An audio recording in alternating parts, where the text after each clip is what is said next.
you? Today I'm going to be reading some more fairy tales from the Grimm's Brothers. So I'm going to start off by reading Rosebud.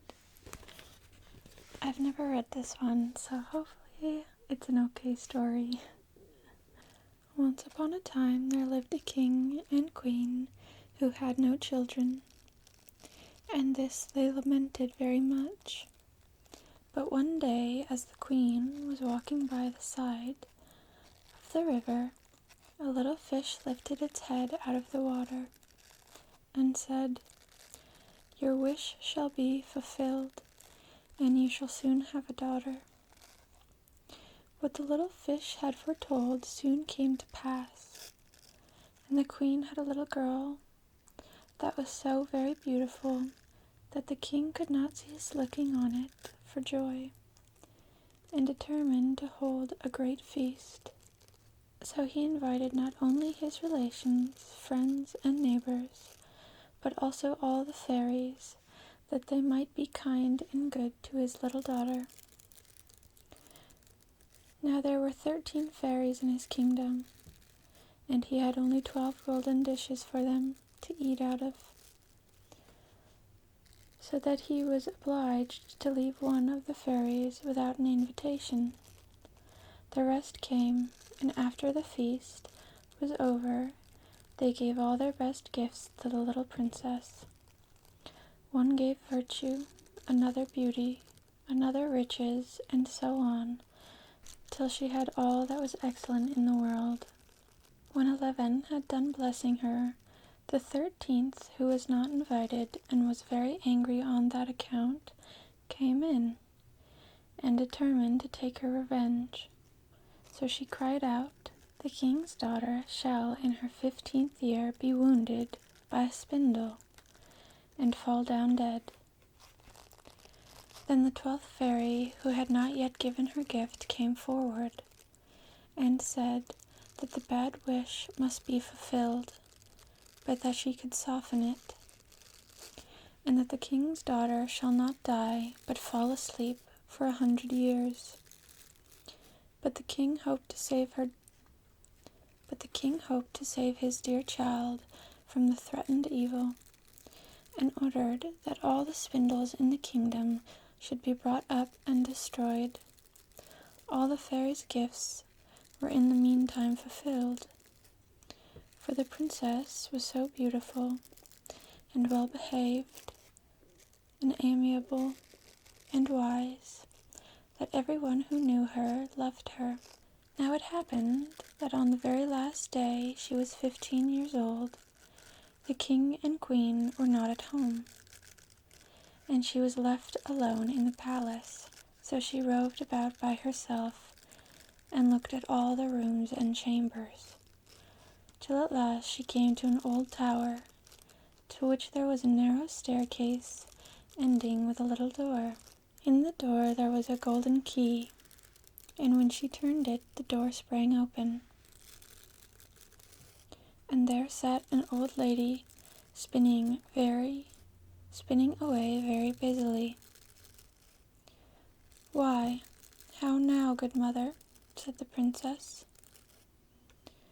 "What are you doing there?" "Spinning," said the old lady, and nodded her head. "How prettily that little thing turns around," said the princess, and took the spindle and began to spin. But scarcely had she touched it before the prophecy was fulfilled, and she fell down lifeless on the ground.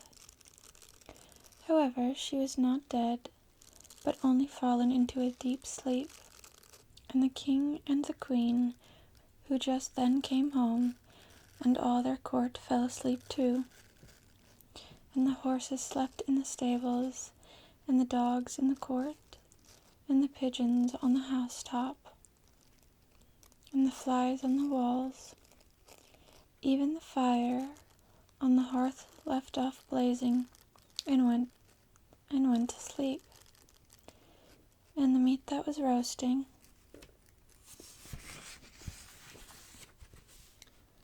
stood still.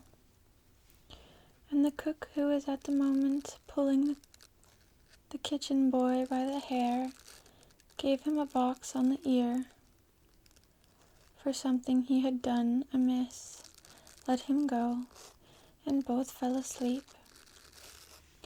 And so everything stood still and slept soundly.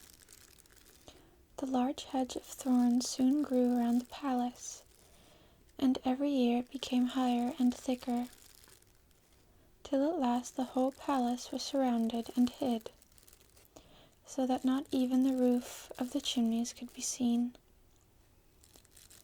But there went a report through all the land of the beautiful sleeping Rosebud, for so was the king's daughter called, so that from time to time several kings' sons came and tried to break through the thicket into the palace. This they could never do, for the thorns and the bushes laid hold of them as it were with their hands. And there they stuck fast and died miserably. After many, many years there came a king's son into that land, and an old man told him the story of the thicket, and how a beautiful palace stood behind it, in which was a wondrous princess called Rosebud, asleep with all her court. He told too how he had heard from his grandfather that many princes had come and tried to break through the thicket, but had stuck fast and died. Then the young prince said, All this shall not frighten me. I will go and see Rosebud." The old man tried to dissuade him, but he persisted in going. Now that very day were the 100 years completed, and as the prince came to the thicket, he saw nothing but beautiful flower shrubs, through which he passed with ease, and they closed after him as firm as ever. Then he came at last to the palace, and there in the court lay the dogs asleep, and the horses in the stables, and on the roof sat pigeons fast asleep with their head under their wings. And then he came to the palace.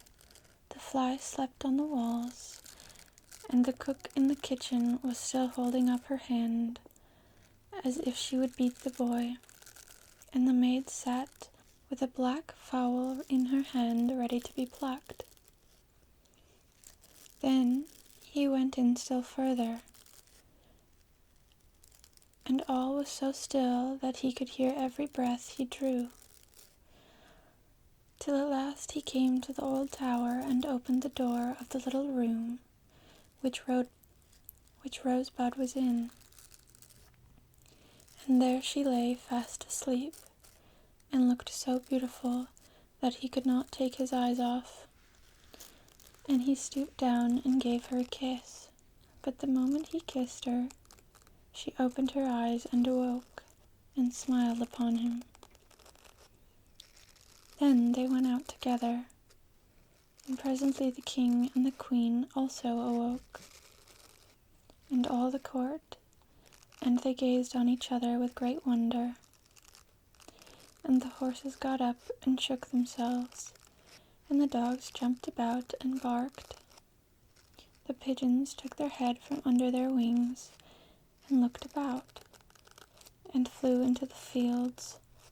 The flies on the walls buzzed away.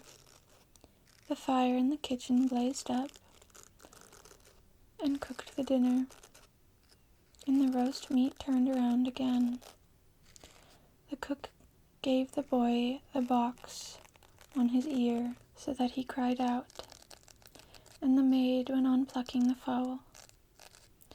And then was the wedding of the prince and Rosebud celebrated, and they lived happily together all their lives along. So that was Sleeping Beauty, I guess. I didn't know the Sleeping Beauty story but I liked that. It's very different from the Disney animation movie that I'm so used to, but I liked it. So next we're going to read Cherry or the Frog Bride.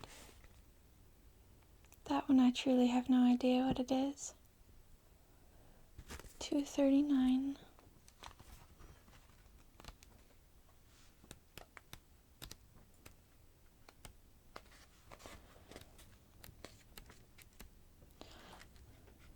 That's a long one. We'll find a shorter one. Red Snowdrop already. The Blue Light. Let's try that one. Sorry that took me a minute to decide. I had one picked out, but then I changed my mind. This one is called The Blue Light. A soldier had served a king, his master, many years, till at last he was turned off without pay or reward. How he should get his living he did not know. So he set out and journeyed homeward all day in a very downcast mood, until in the evening he came to the edge of a deep wood. The road leading that way, he pushed forward, but had not gone far before he saw a light glimmering through the trees, toward which he bent his weary steps, and soon came to a hut where no one lived but an old witch.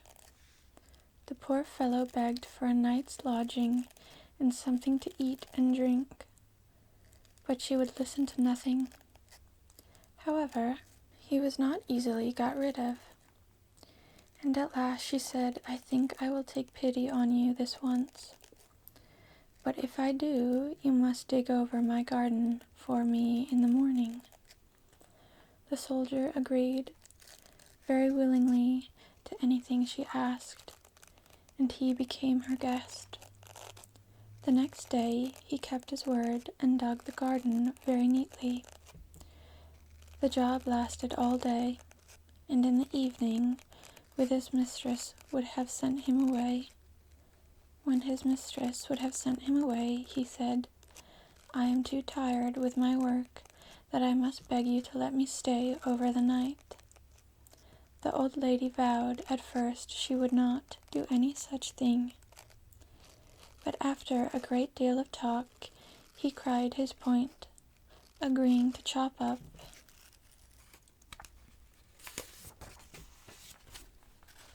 a whole cartload of wood for her the next day. This task, too, was duly ended, but not till towards night, and then he found himself too tired that he begged a third night's rest, and this too was given, but only on his pledging his word that the next day would fetch the witch the blue light that burnt at the bottom of the well. When morning came, she led him to the well's mouth, tied him to a long rope, and let him down. At the bottom, sure enough, he found a blue light, as the witch had said, and at once made the signal for her to draw him up again. But when she had pulled him up so near to the top that she could reach him with her hands, she said, "Give me the light, and I will take care of it," meaning to play him a trick by taking it for herself and letting him fall again to the bottom of the well. But the soldier saw through her wicked thoughts and said, "No, I shall not give you the light till I find myself safe and sound out of the well."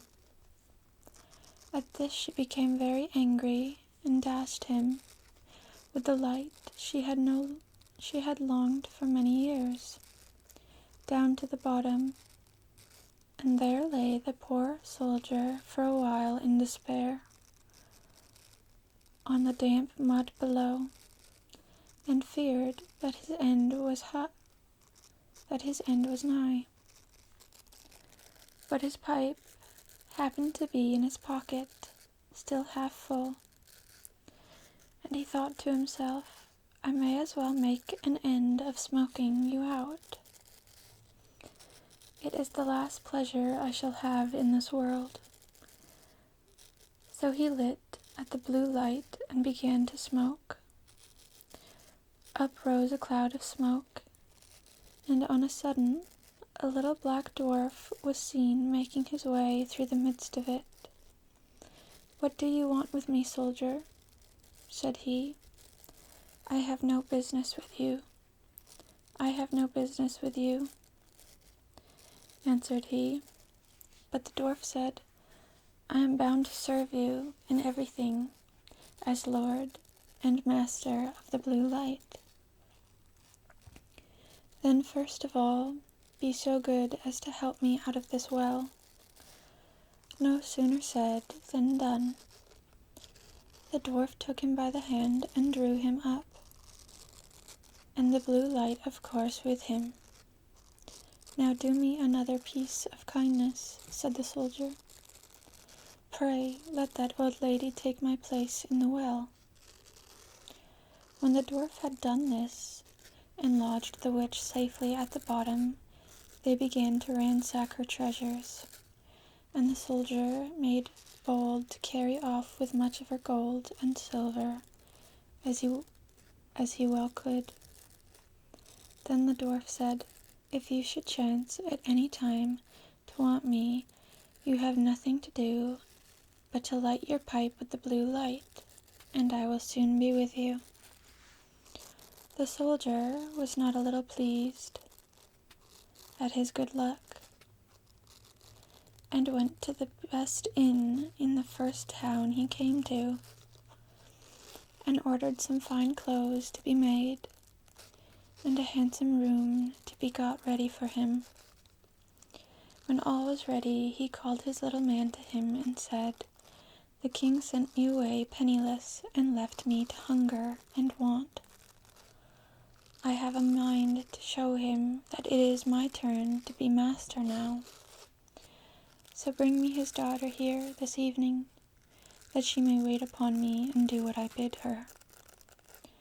"That is rather a dangerous task," said the dwarf, but away he went, and took the princess out of her bed, fast asleep as she was, and brought her to the soldier.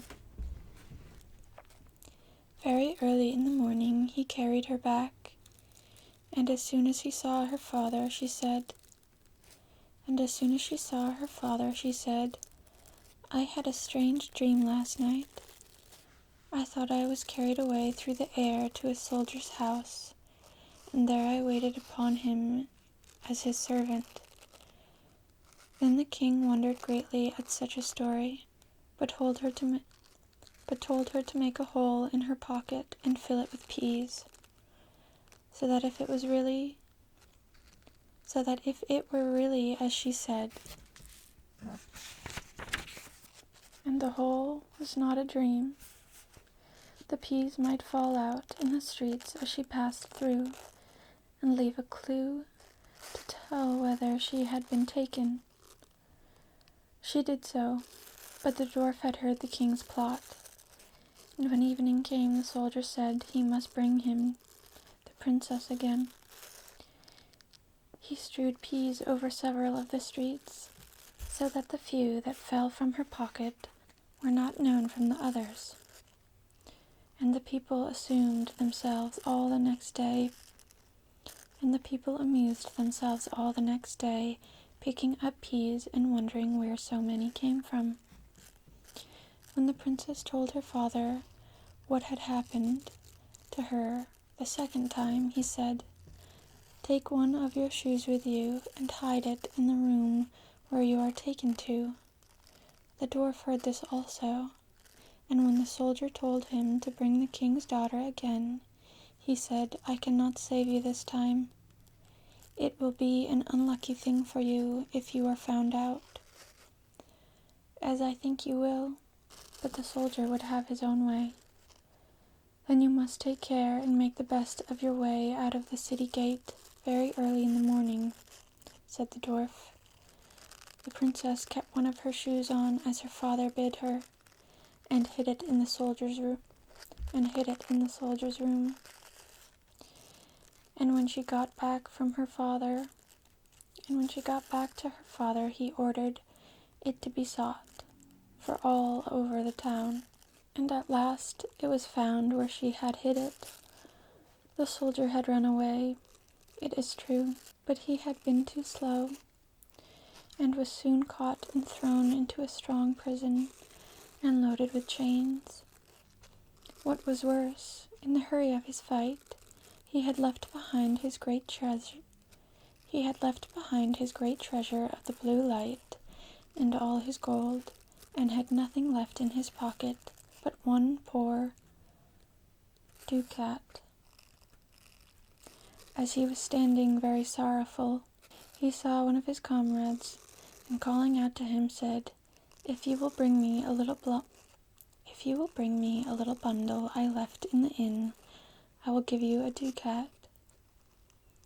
His comrade thought this very good pay for such a job, so he went away and soon came back, bringing the blue light and the gold. Then the prisoner soon lit up his pipe. Up rose smoke, and with it came his old friend, the little dwarf. "Do not fear, master," he said. "Keep up your heart.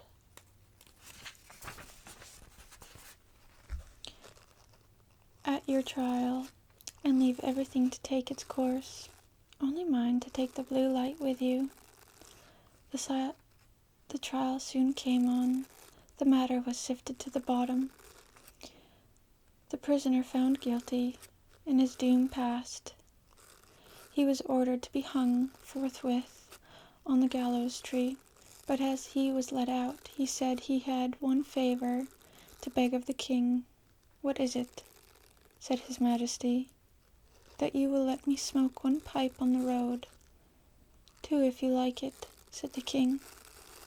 Then he lit his pipe at the blue light, and the black dwarf was before him in a moment.